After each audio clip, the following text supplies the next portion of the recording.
Good afternoon.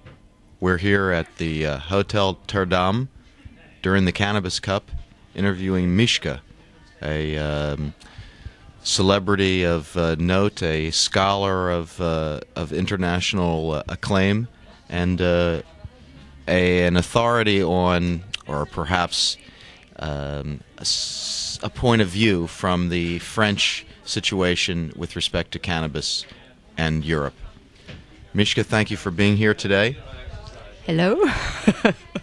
Could you give us a little background on your participation in the Cannabiscup, in the cannabis political action realities here in Europe?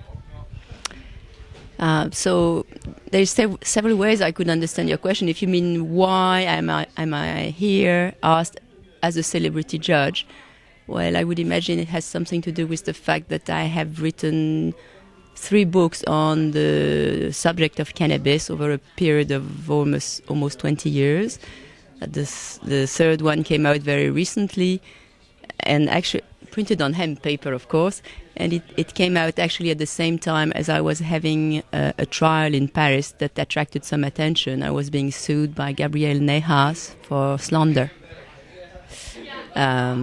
I could elaborate on any of those. Well, the trial itself, you mentioned in the press conference that you were found guilty but only charged with 1 franc. So in some ways this is a victory, even though it's legally not a victory.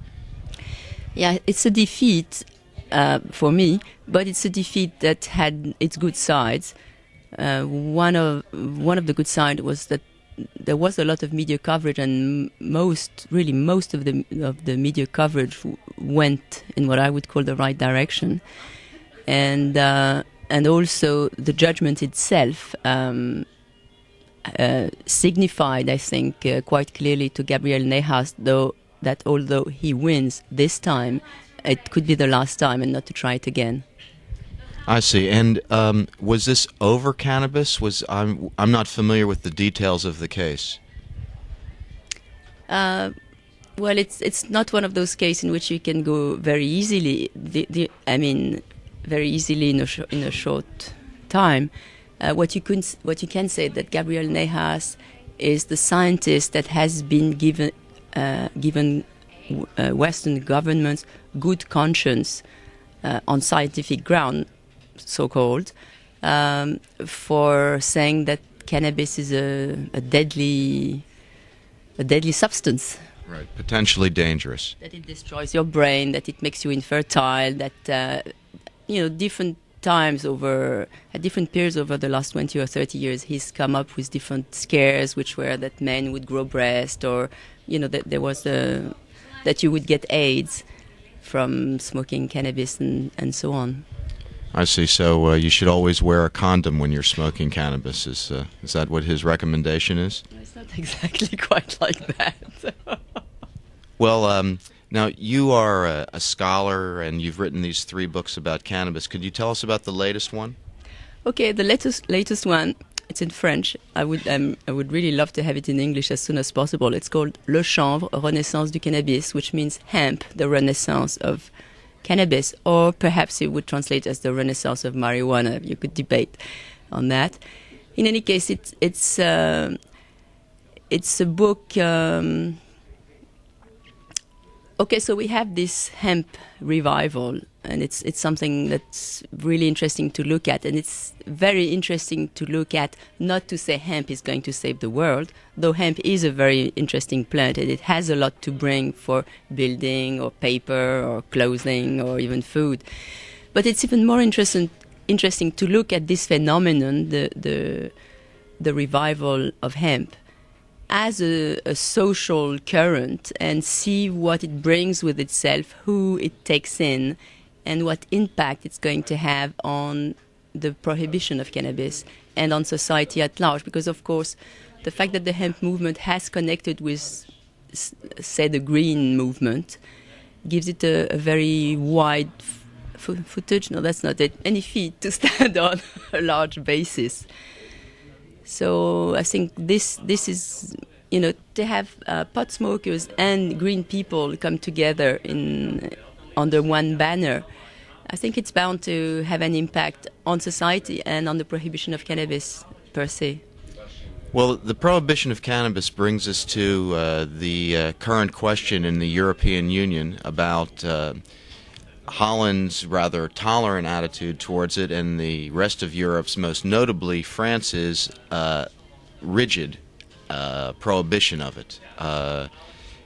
Do you think that this is a politically determined thing for Chirac to maintain his position?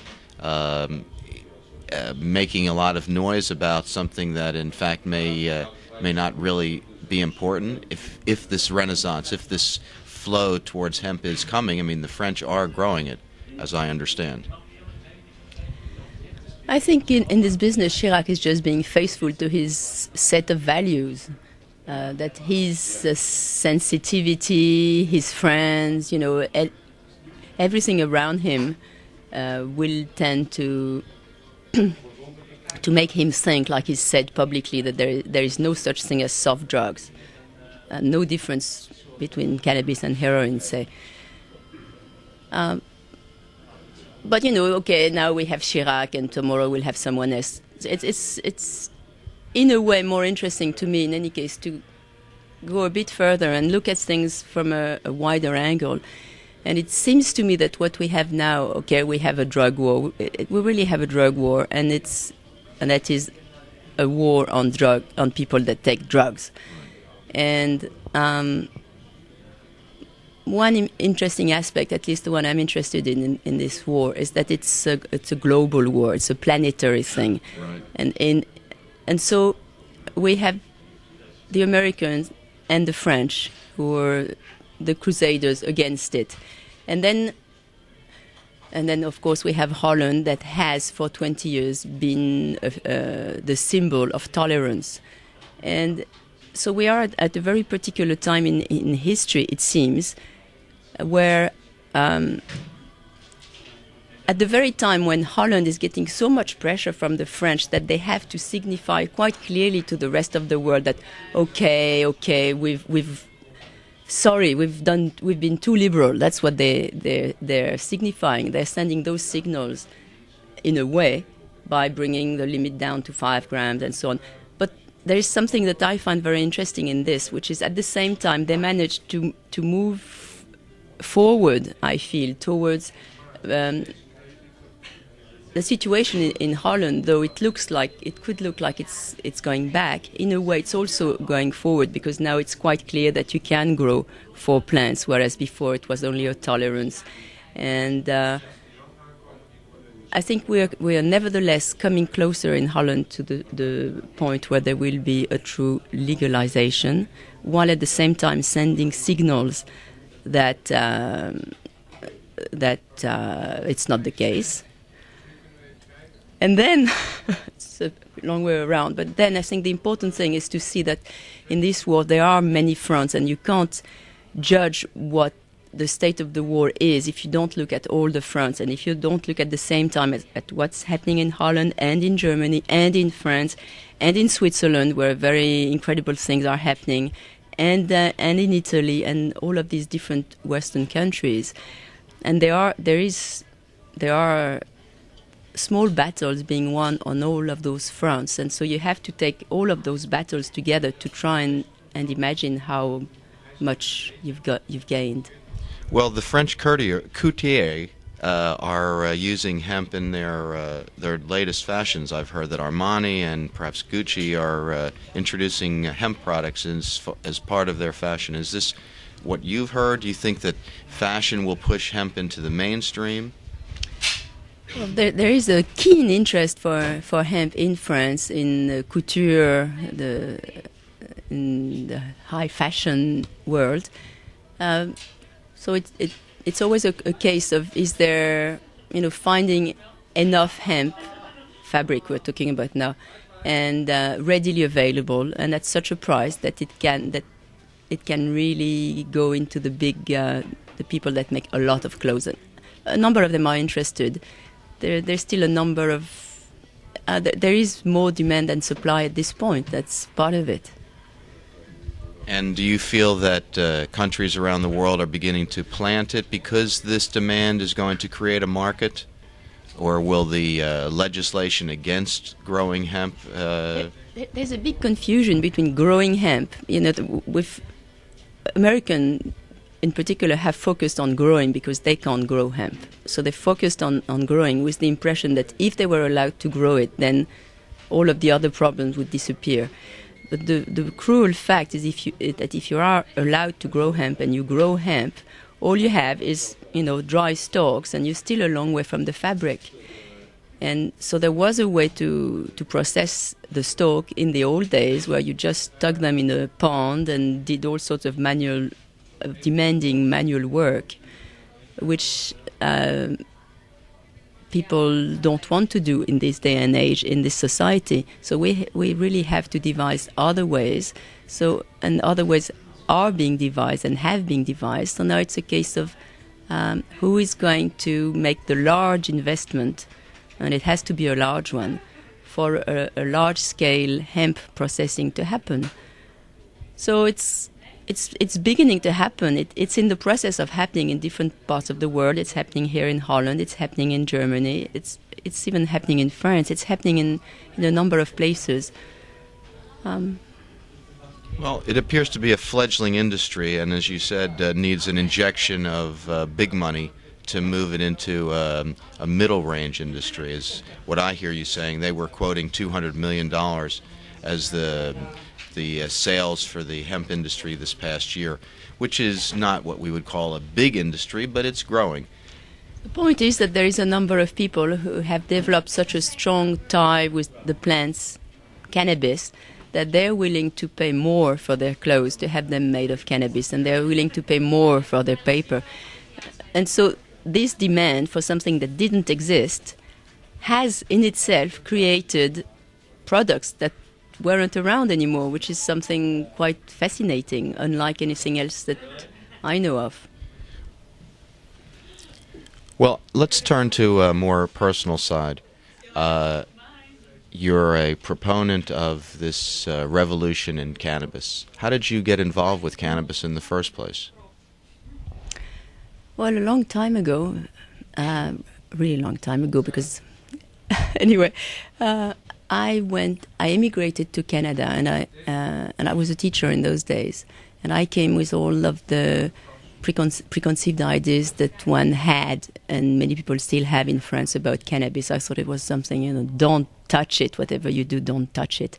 And then I discovered that some of the people I liked best in Canada were smoking pot and didn't even think twice about it. So there was obviously something wrong with what I knew of it. So it set me into, I did a lot of reading at that point, in depth. From all the reports, you know, so many governments have had so many good people really work on the subject and come up with all sorts of reports. That's in the early 70s, late 60s, or even before that. And all of the reports always said, they said different things, but there was something in common. They always said that people shouldn't go to jail for smoking pot. That's one thing they all agreed on. And of course, the Dutch government was the only government that took notice of this report. None of the other countries ever took any notice, and that's how we end up having the Dutch exception in Europe. Listening to the expert that you've commissioned, that's what made the difference. The Dutch exception, the Dutch acceptance. So okay, this took us away from the personal angle. So the personal angle is looking back now, so this was 25 years ago, and looking back, I can say that cannabis has been a friend to me, and even a guidance. And how would you say it's guided you? I mean, do you use it to write your books? I find that it's good to use sometimes when I'm writing books, just as it's good sometimes to read what I have written when stoned, without smoking. Right. It's good to have both angles always.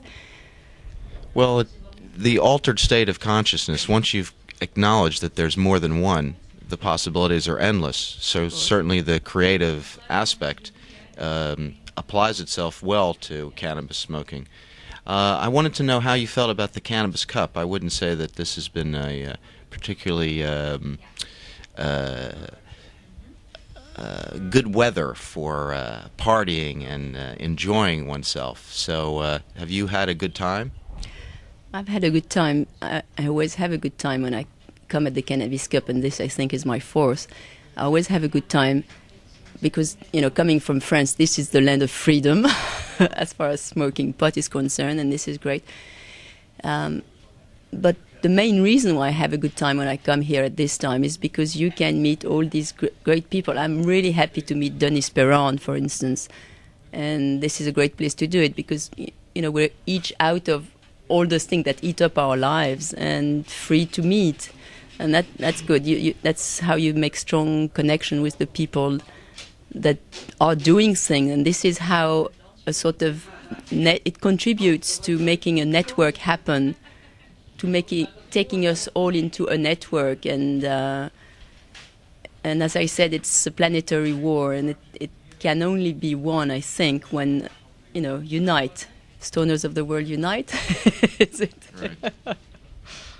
I just had one more question about Denis Perron, who's sort of the figurehead for the Proposition 215 movement, which made medical use of marijuana legal in California just several weeks ago. Now he's become a figurehead, as you are, I would assume, a figurehead for the movement. How does this affect you? How can you redirect the energy back to people who are, out there, probably smoking surreptitiously, still in the closet? Do you think that it's better for people to organize, demonstrate, go out into the streets, smoke pot in groups of 1,000 so that policing is impossible? Well, earlier on I said that pot has been a guidance to me, and so a bit later, a few seconds later, I was thinking to myself, well, how was it a guidance? And I think what it did for me was to allow me to become more myself in a way. And I think, which is to say that that there is as many answers as many different people, and as far as I'm concerned, I feel that almost the best thing I can do now, as perhaps a figurehead, is just be myself. That's safe. Well, we've been very fortunate to have you here as yourself, and we hope that the rest of the week goes as well, and that you stay high and happy and green.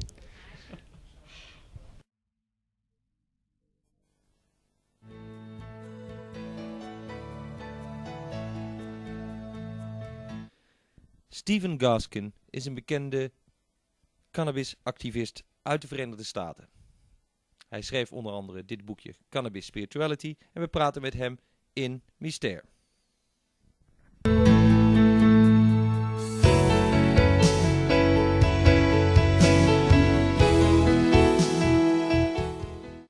Cannabis Spirituality.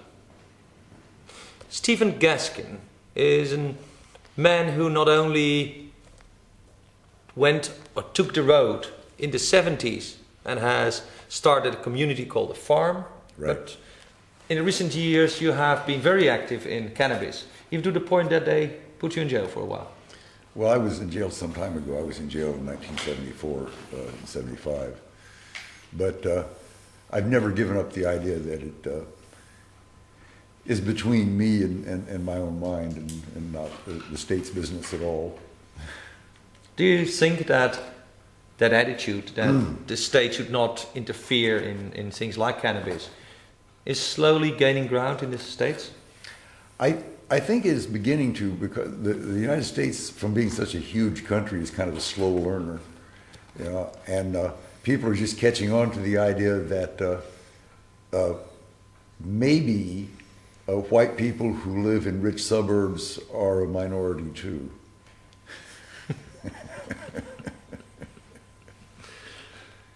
Maybe the world is changing.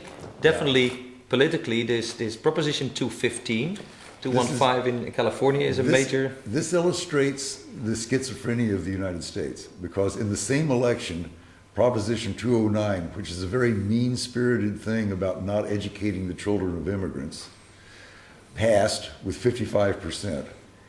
And Proposition 215 passed 56%. You know? To make this a little bit clear. The margin was 1 million votes bigger than the winning presidential candidate. Yeah. Let's make this a little bit clear. Proposition 215 was Right. a proposal, a law proposed to the people by people like Dennis Perron, Right. who spent a lot of time and effort to get it on the ballot, which means Right. that American citizens, in this case of the states of Arizona and California, could vote. And they could actually vote to make cannabis or marijuana allowed as a medical drug, Right. and that if you Right. wanted to grow it for yourself, that you could do so. Right. So it's If really if it's you had opening. a medical reason, right? Yes. Yeah. So it's really opened up the medical use of marijuana, Right. Right. and so the people really spoke out. The people spoke out, and the federal government does not know what to do, and the doctors don't know what to do because the doctors think that they should have the franchise on anything that anybody gets to take, you know. And that nobody But that should get would to take mean yeah, some kind of production facilities there Yeah. to Yeah. produce that. right, right, and they maintain a marijuana farm in Mississippi that supplies 8 people who were the 8 legal users in the United States, you know. Isn't it the same story again as in the 60s where, or in the 70s actually, where LSD was it at first allowed a little bit by medical use and then again, you know, put under... Well, the thing is that legislatures, which are pushed by the people who have the most money and the most noise, try to curry favor with those fractions of the population by making more and more extreme laws about things. And they've passed whatever usefulness those laws may have had a long time ago, and putting some teenager in jail for 25 years for marijuana. Yeah, because this so-called war on drugs that was Yeah. initiated by Bush and Right, and what they've done is the really insidious thing about the war on drugs is that it has the same effect that the war on communism had, which was they can pretend to think it's so serious that they can subvert the Constitution in the name of this serious threat. And then they do things to the citizens that the Constitution is clearly designed to keep the government from ever doing to the people. You know, that was like Justice William O. Douglas said it best. He says it's very clear the United States Constitution was designed to keep the government off the backs of the people. Any other interpretation is not true. In fact, America is one of the few nations that has that clearly set out. Yeah. We in continental Europe have more of a feeling that the government is it's taking care of us, but the Yeah. price of that is a lack of freedom, and that Yeah. we have no like standing up. This old adage, this old wording: "Don't tread on me, don't step on me." I think this comes from. Early American Revolutionary days, when they were afraid that Britain was going to come take them back. Yeah, don't tread on me. And I've seen people waving a flag like that concerning all this stuff about the war on drugs. Don't stay off our backs. Well, see, the Cold War, which gave the United States such a great influence globally, put the United States and other organs that it's close to, like the International Monetary Fund and the World Bank and stuff like that, in a position to lean on other countries to change their policies in line with what the United States thought their policies ought to be. And it's worse now because we got France and the United States together on that effort, you know, and France...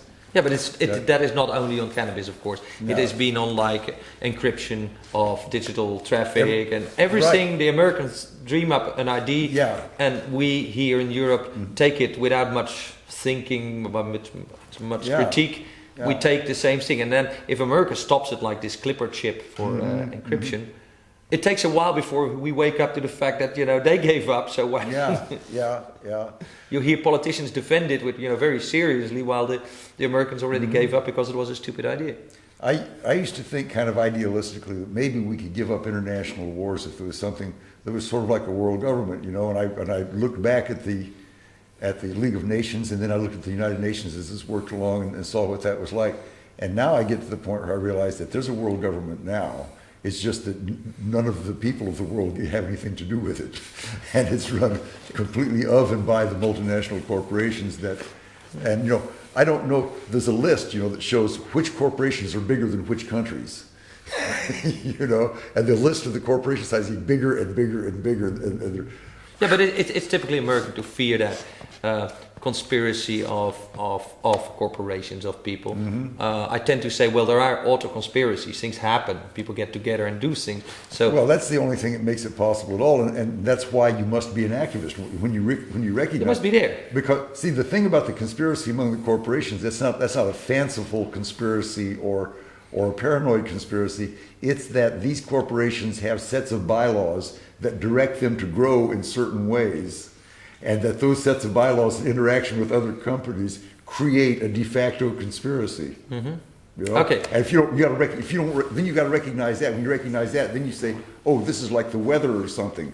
You got to know when to wear a coat and when to move to a warmer country. Let's take two routes there.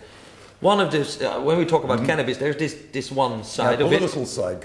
Well, yeah, but we get the story like hemp, and especially during this cannabiscup, you see lots of companies promoting the use of hemp.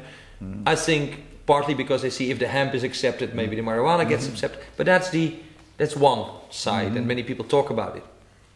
But you have written a book about cannabis spirituality, which is the other use of marijuana to come to a better understanding of what?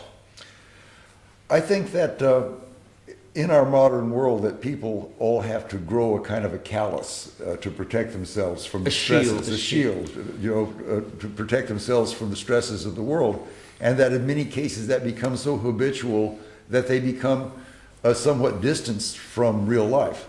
And in fact, the old word for crazy was alienated, and what we would call a shrink now is called an alienist, you know.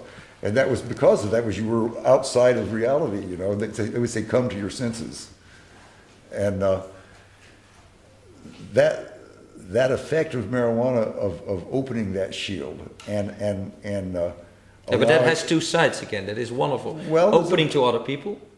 Yeah, and putting down the barriers and opening to the universe, to opening to yourself, and I find in a cannabis meditation that the cares and worries that are on the top of my mind each take a turn passing by on the screen. I say no, enough of that, you know, until I get down to see what is my really long-term life and spiritual and intellectual goal, and is the stuff I'm doing working with that, you know? And then that's how I check if that's my compass. It's very nice to have that aid. And but do you think you could find that in, say, Zen meditation or yoga? Sure you can. But I think it was Gary Snyder who pointed out that for every person who's sitting a 10-day sesshin, somebody else is out doing their 10 days in the garden. And what is better? Who knows? Yeah. Stephen, you say 13 guidelines for sanity and safety, and I assume that's based on cannabis. So, tell a few of these things. It's what they're based on is that you need to have a way to navigate, and that's some of the stuff that gets lost in our cultural mix as it comes down to us. You know, people of our generation, and. Let me find one that's about that, because that's one of the real things that I wanted to communicate, was ways that people could. Okay, this one's number 8. You must have a personal code. There must be moral imperatives in your life. There must be things that you don't stoop to do, and things that you are obliged to do. Having a personal code is like having a set of instruments to fly by in the dark or in a storm, like an airplane. When an airplane is flying by instruments, there are dials and gauges on the instrument panel that tell the pilot if the plane is tilted to one side or the other, and if the altitude is being gained or lost and which way the plane is going. If it's dark or cloudy, the pilot has to fly by the information in the plane. In one's personal life, principles are the instruments that can be used to steer by when it is crazy out. A personal code. Yeah. But hasn't the church, hasn't society provided us with a code of moral conduct? set of call it 10 Commandments? No, I'm not. I've been raised in my family as a free thinker for 4 generations on my mother's side and a couple of generations on my father's side. And while I love and respect the ethics of all the religions, the ethics are some of their best parts. You know, the ethics and what I call the psychedelic testimony of their saints, you know, is what I really value in religions. But the stuff they pass down as rules and stuff have so much to do with temporal stuff a lot of times that you're using hard, fast religious reasons for doing things that had perhaps a hygiene reason 2,000, 3,000 years ago, and that's not relevant anymore. Like keeping Sundays or Sabbath or eating Well, see, I tend to think that nothing important in the real world happens on any important days in ordinary calendars. No, but they do happen on days that the stars or the planets have a special meaning, a full moon, a new moon. Well, I think that the moon has obvious psychological effects on us and stuff, but the effect of the planets is so infinitesimal, it seems to me. See, I really feel that the problem is that we as new inhabitants of this world have to learn what are the ways of this world. Just like you pick up a science fiction book, you start seeing what are the rules of this world I've entered, this universe. And we have to figure those out for ourselves.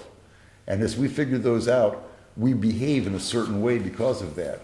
And that way that we behave as a result of what we have figured out about this world is our real and our practiced religion, no matter what we say we are. And that's where you come back to your personal code. And that's where you come back to your personal code.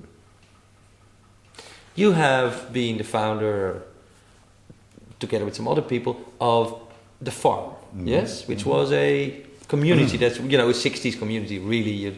You started with a little caravan and it became a community.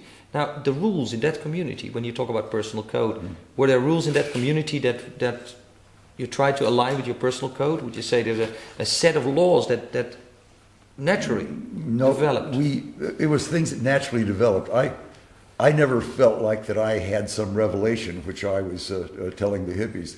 I felt like that the hippies, as a large, clean experiment, had developed a beautiful code.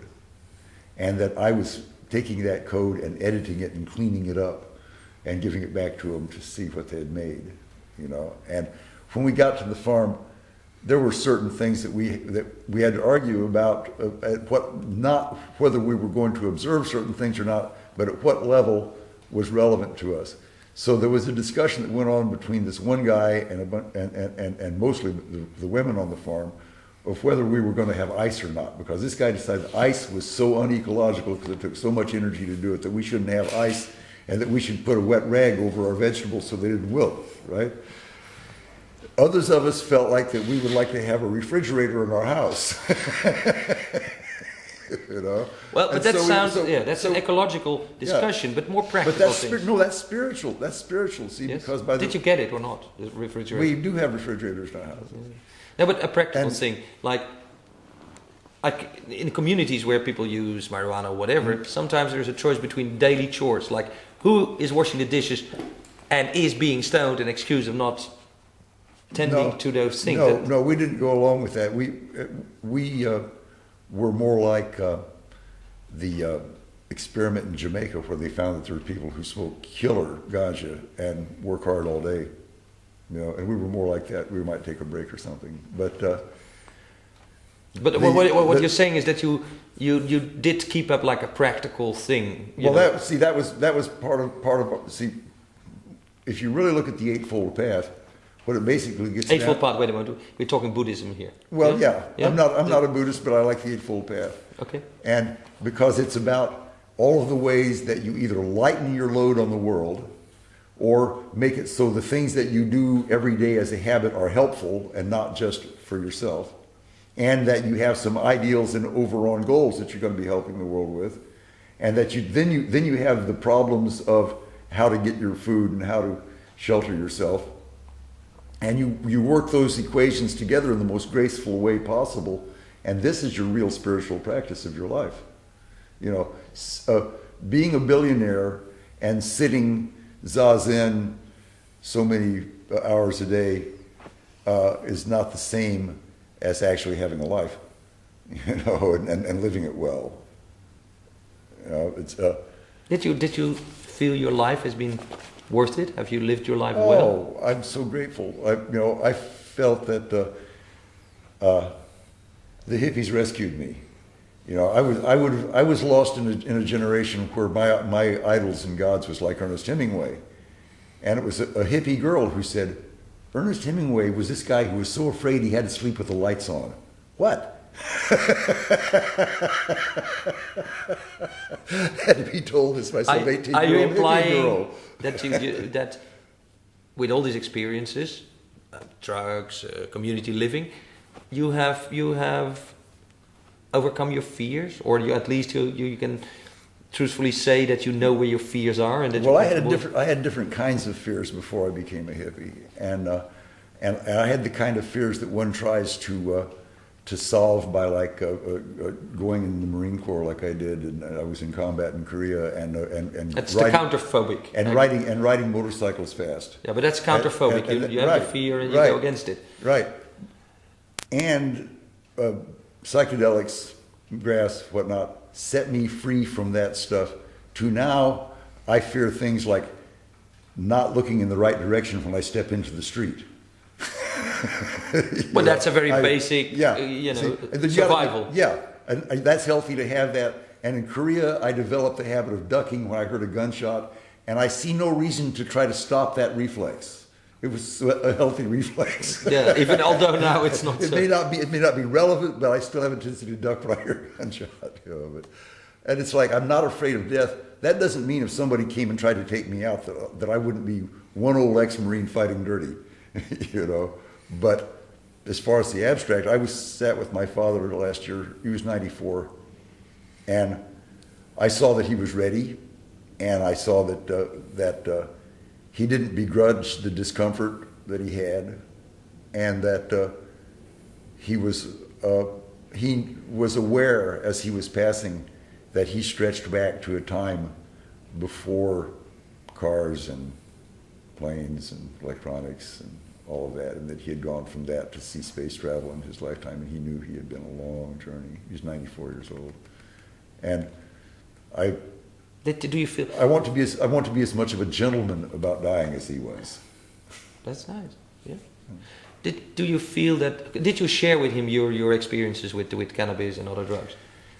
To some degree, and he was amusing about it.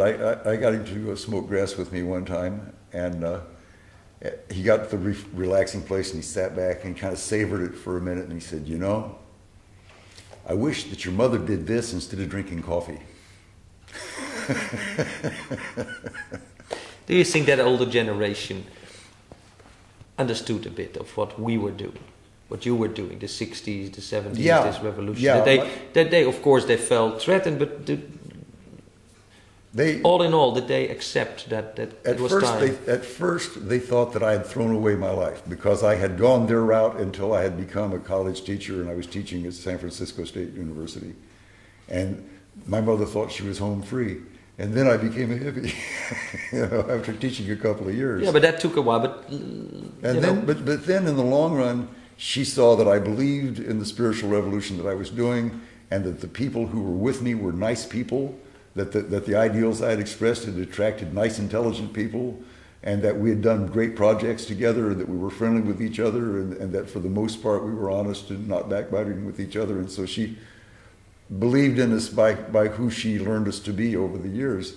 Did she become proud of you in the end? Yeah, she is now. She's very amused. She's very amused by this poster. You know, she thought that was I gave her a copy of that poster. And I also have a photograph of me and the girl who was painted to match that poster, which she has at home. So that's nice. So you bridged many gaps, a generational gap, because you're now here at the Cannabiscup, and most of the people there are much younger than you are. Yeah.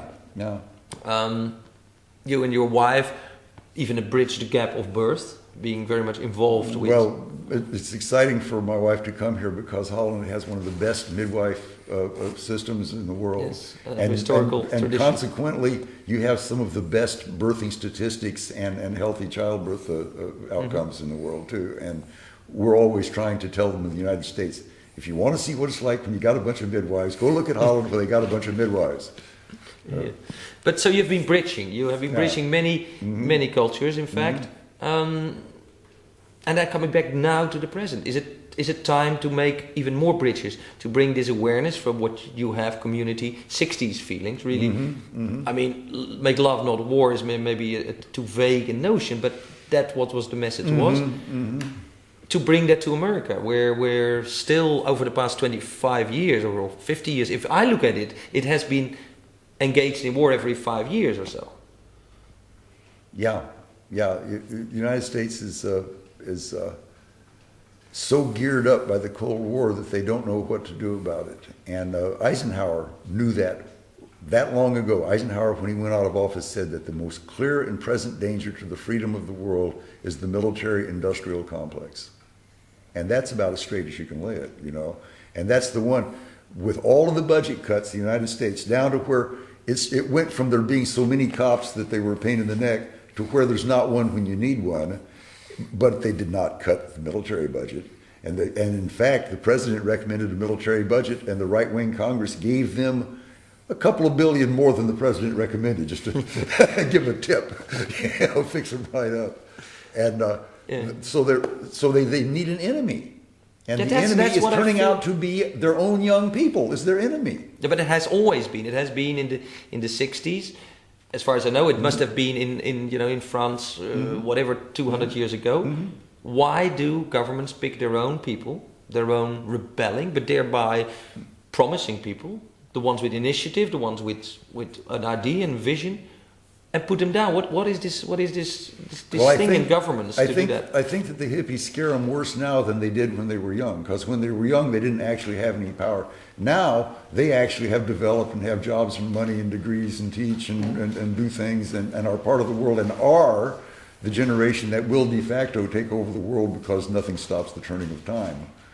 And the old guys are saying, we don't want to give it up yet, and we're going to like just rip you off as hard as we can to delay as long as possible your turn. You know? And I feel the way I'd rather be about that is be friends with the new guys who are coming, because that's who will take care of you when you get old, as your friends. You know, you should have young friends. You know? Yeah, it makes life. Yeah. And there's one other thing which is about how the spiritual revolution, I think, should work. And that is that in Vietnam, the leftists and the hippies all knew that Vietnam was wrong for a long time before the ordinary American citizens figured it out. When they figured it out, it changed, you know. And I say that's what we have to do about this turning this war from a war to a peaceful thing. And we have to learn like to win the love of an honest square. There's such a thing as an honest square. Somebody out there who believes when in you the say square, ideals. is a square citizen, someone who is a straight, ordinary citizen who's honest and who believes in ideals and is not just an automaton for the bill collectors. And these are the people who really rule the world. If they understand what's going on, they will make things happen and make steps to change it. I think that's what Dennis Perone did in California, was that the ordinary honest square of California saw that there was medical value in that marijuana for those people who needed it desperately. And when those ordinary honest squares understood that, they returned that big vote for Proposition 215 in California. And that's, I think, the job of everyone who wants to bring about and do this kind of bridging, is live your life and fight your fight in such a way as to win the love and respect of an honest square. This was Stephen Gaskin about cannabis spirituality and about life. Yeah. And thank you for your words. Thank you. Fun to be here.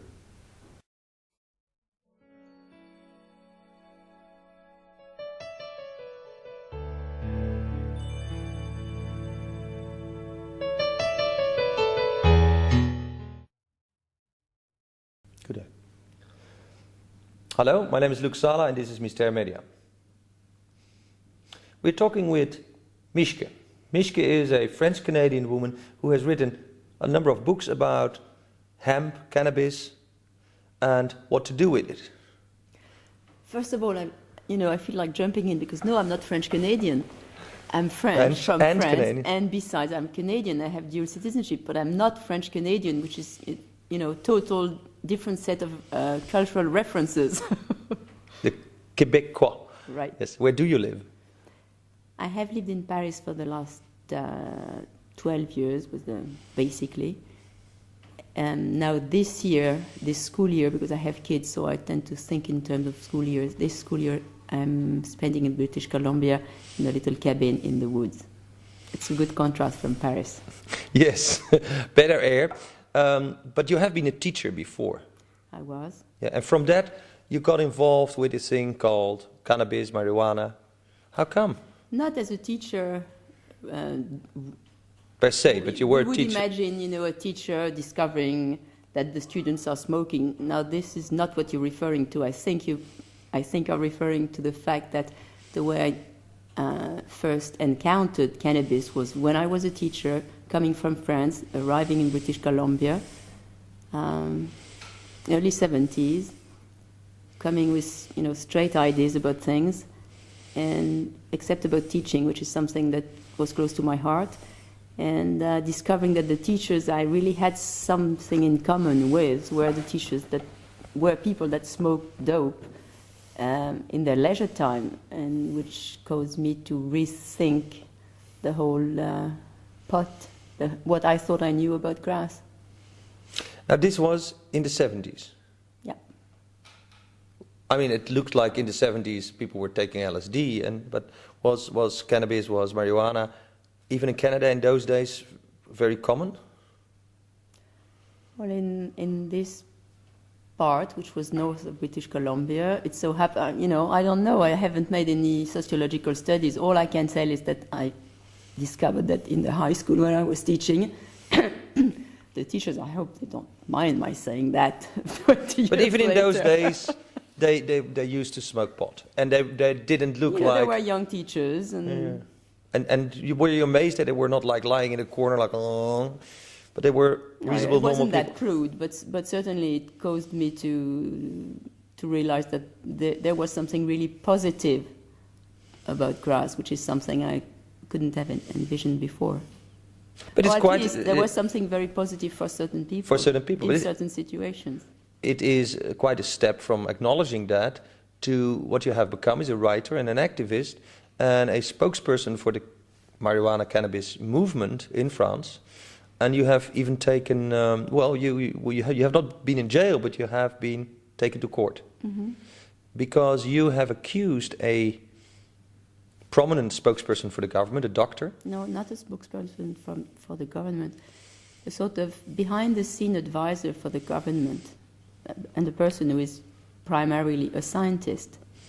And you have accused him of being biased. I have accused him of using science, which is not good science, putting it forth, while he must know somewhere in the deep of his heart that it isn't good science. He said, this is libel, this is slander, I take you to court, and you lost the case. You didn't have to pay a lot of money, you had to pay 1 franc. So it feels like the judge said, hey, you shouldn't do this, but it's not. So you lost it, but you became a public person with that lawsuit. I became more of a public person. I was somewhat of a public person. I'm known in some circles. You said spokesperson. Well, France is a country with such laws that you have to really watch out what you say or what you write in the field of cannabis, because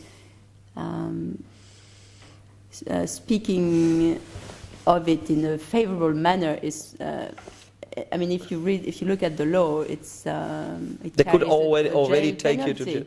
It hasn't happened and it won't happen, but it's there in writing. So No, in Belgium it has actually happened that a certain editor of a magazine was,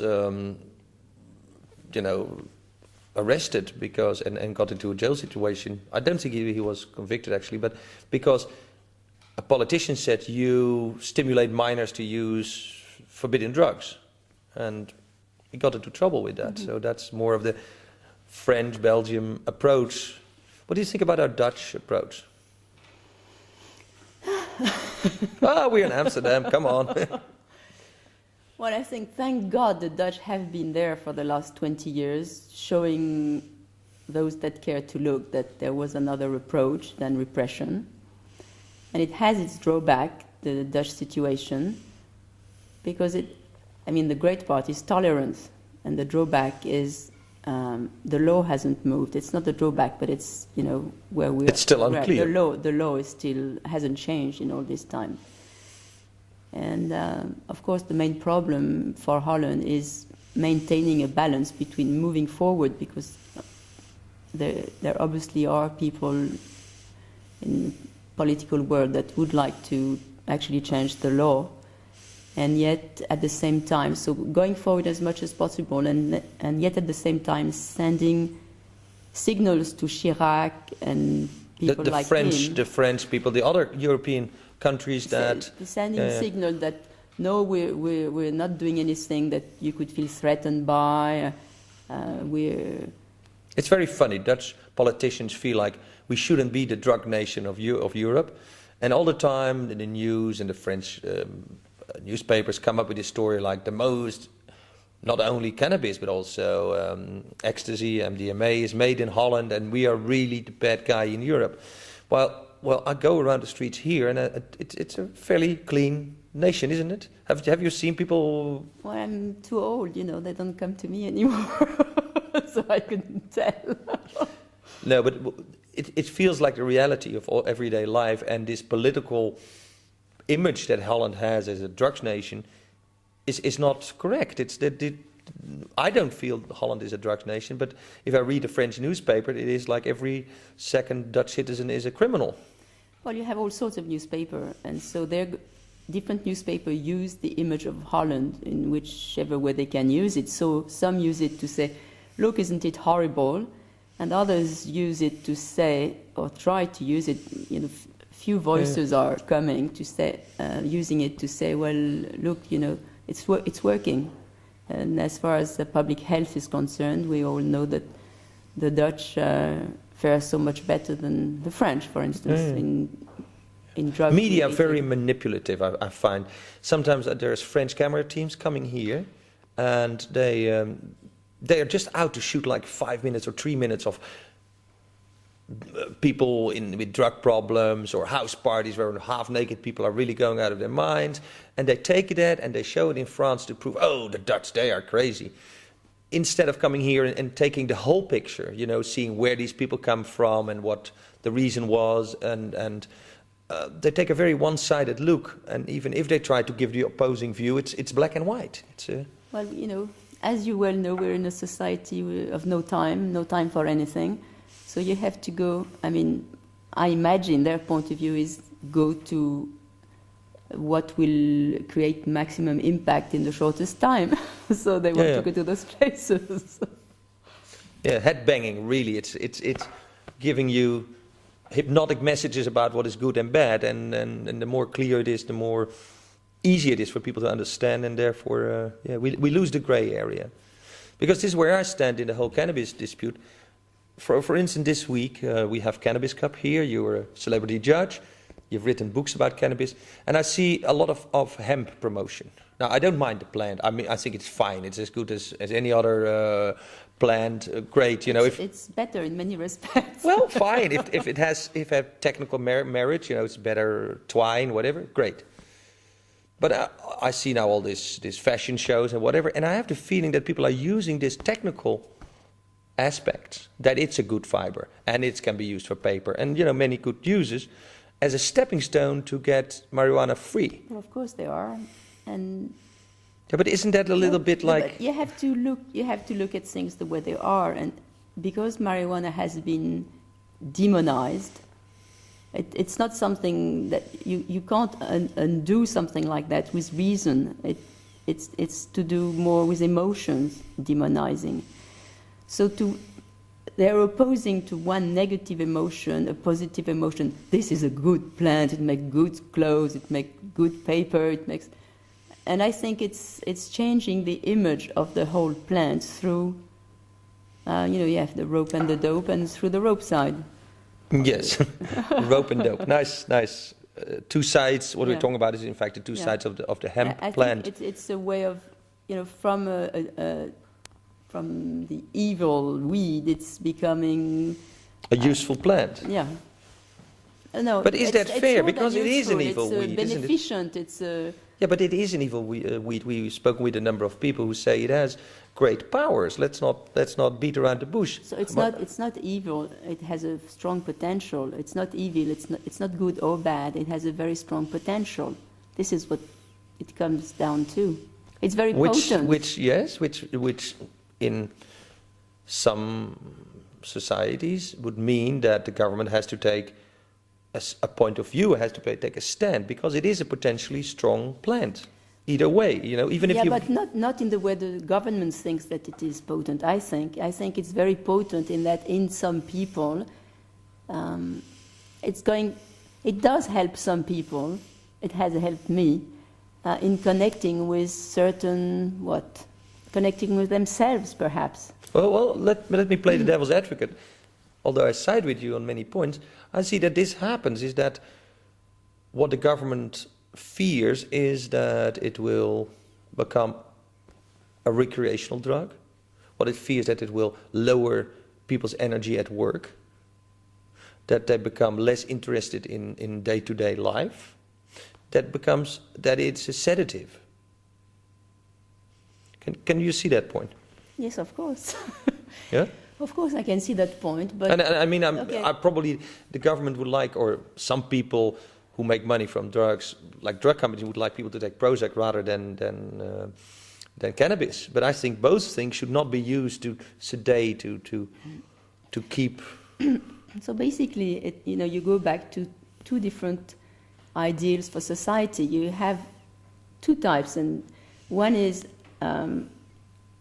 The government and the people out there know better than we do what's good for us, and they're going to tell us what we should do or shouldn't do.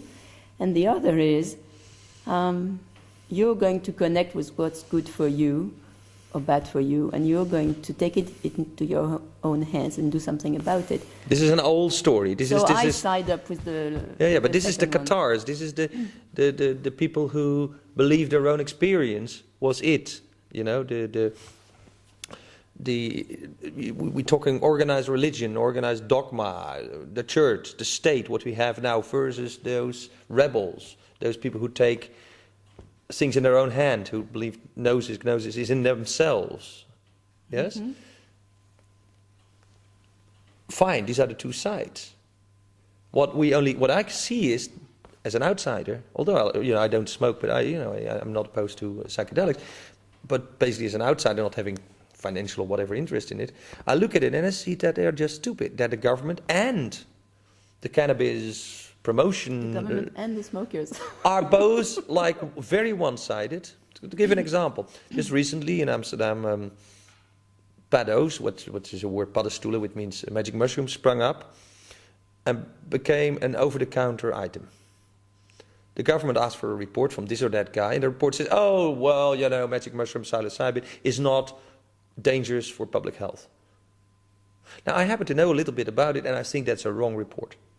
I think it is potentially a psychedelic, and selling it over the counter is at least a bit stupid. But because of this one report made by on behalf of the Ministry of I think, Public Health, now the police doesn't do anything against this rapid spread of magic mushrooms, shops, showrooms, places where you can use it. So I think really what it brings us to is legalization. The only way we can go about these things that have, it's like there's been this historical error, prohibition of drugs, of certain substances. Of certain drugs, always. Okay, so now that we have this prohibition, the question is how do we get out of it? And sometimes it can be easy with certain precautions not to develop a disease, but once you have the disease, it's really hard to cure, and this is exactly what's happened with drugs. I mean, if we hadn't taken that wrong turn and gone into prohibition, we might have dealt with them in such a way that they wouldn't have done the havoc that they have done. But we've gone into prohibition, we have the disease. Now, how do we get out of it? This is what it boils down to. But can you see the point of view of the politicians? And the point I want to make is that it's only when you get to where you can have legalization, means it's only if it's legal that you can also issue warnings that will be heard about the dangers. No, I agree. No? But I make you Minister of Public Health in France and give you the responsibility to introduce marijuana in the optimal way.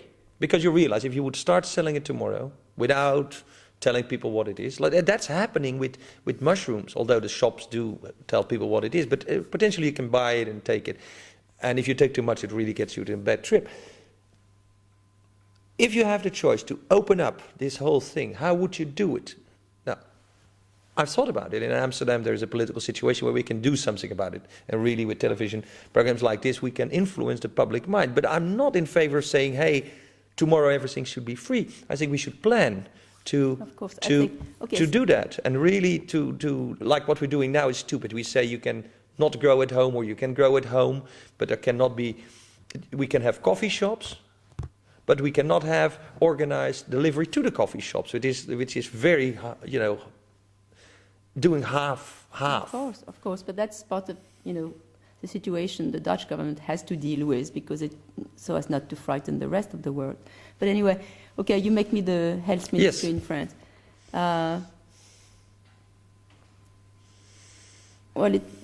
My mind jumps to something else, and it's the link. Okay, we're into health. I think one of the worst things that... I'll make you the head of the church, fine.